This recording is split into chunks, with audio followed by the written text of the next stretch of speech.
emotional stoicism, inability to provide, the inability to be a dominant decision maker, your inability to conform to traditional gender roles, and attempted murder. Can you tell us what happened? Another day of rejection, of struggling to live up to everyone's expectations.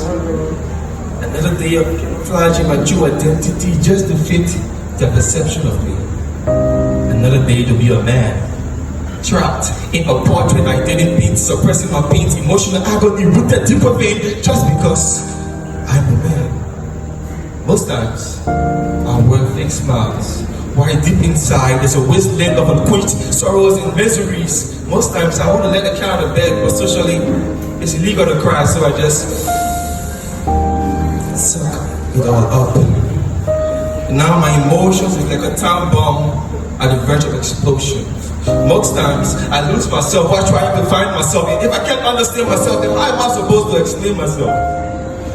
You see, every day I grapple with love, with longing, with fear, afraid to show weakness, afraid to be near for society whispers. Real men don't cry, but yet tears are the rivers that clean the skies. I'm told to be brave, to fight and defend, yet battle rages deep within when no one can mend the wounds of rejection, of unmet desires. The ache of a spoken word is smoldering fire. I've been on trial for a crime I didn't commit, but yet I had to admit, because vulnerability kept me in the loop of discontent, super mediocrity. When it's crazy how being a man is not criminal.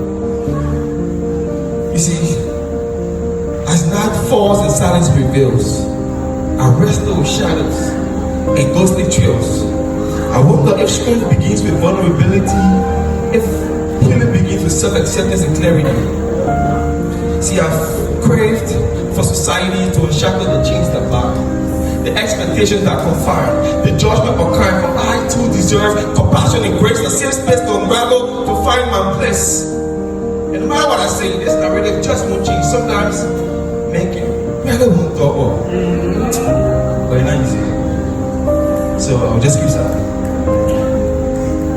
Your Honor, ladies and gentlemen of the jury, after hearing the defendant's testimony, I ask, who lends an ear to the sorrows of men?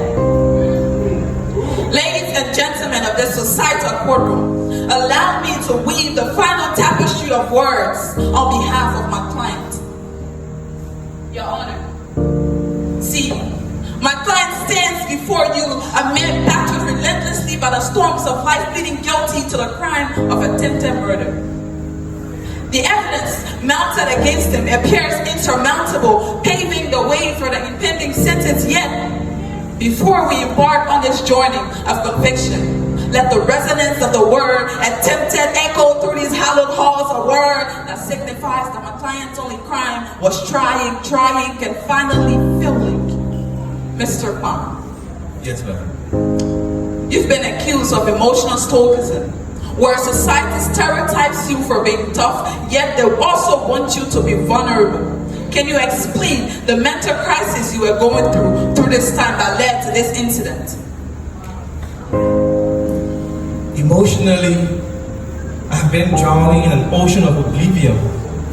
See, my heart expanded to the size of a stadium. Every day I craved a medium to explain that it's the pain and torment and hurt that I've been feeding on. So is there another question? See, for the venomous hate he endured and the agony he bore, see, my client sought solace in the act of ending it all. His attempt at severing the threads of his own existence was a desperate remedy for the hate he suffered and the words left unspoken. Mr. Kpan, you've been accused of your inability to be a provider. What do you have to say? Birthed and residing in a country where I'm 10 steps behind the rest of the world, I struggle like any other man. I win the bread every day, but yet I'm judged for my inability to take my wife on expensive VK and my children to expensive university. No matter what I do, you always have something to say. So can we just move forward? Certainly. Your Honor, ladies and gentlemen of the jury, again I ask, who lends an ear to the sorrows of men? the resounding answer is silence. See, no one wants to watch a man unravel and lay bare his struggles while speaking of his grief. See, the man who falters, like my client, all attentions are on his shortcomings and all eyes removed from his long suffering. See, out here, the path is outwards for many men, and the echoes of their voices are stifled because apparently men can talk. Mr. Kpan, you were also accused of the charge of being unable to be vulnerable, unable to provide, yet we're also charged with being unable to be a man. What do you have to say? First of all, society must permit my vulnerability. Any sign of weakness, sickness, or red flag, and this erodes my sanity. See, a cry for help is like faking a foul. It's like crying wolf, wolf when there's no danger, so why should I even cry?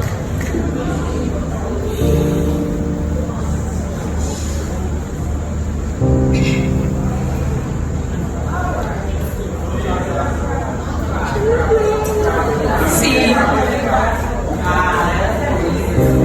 like my client, many other men are coerced into swallowing their voice, into swallowing their pain. So, Your Honor, we stand before you today to plead for clemency on behalf of my client.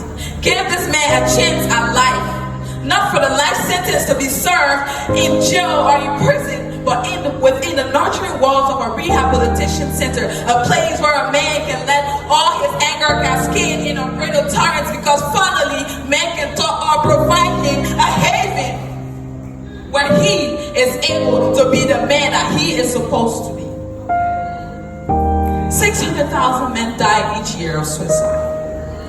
That's 50,000 a month. That's 11,000 each week. That's 1,543 a day. That's 68 every hour. And that's 1 man every minute. This piece was 8 minutes. 8 men have already died from suicide. He could have been one of them. Your Honor, the defense rests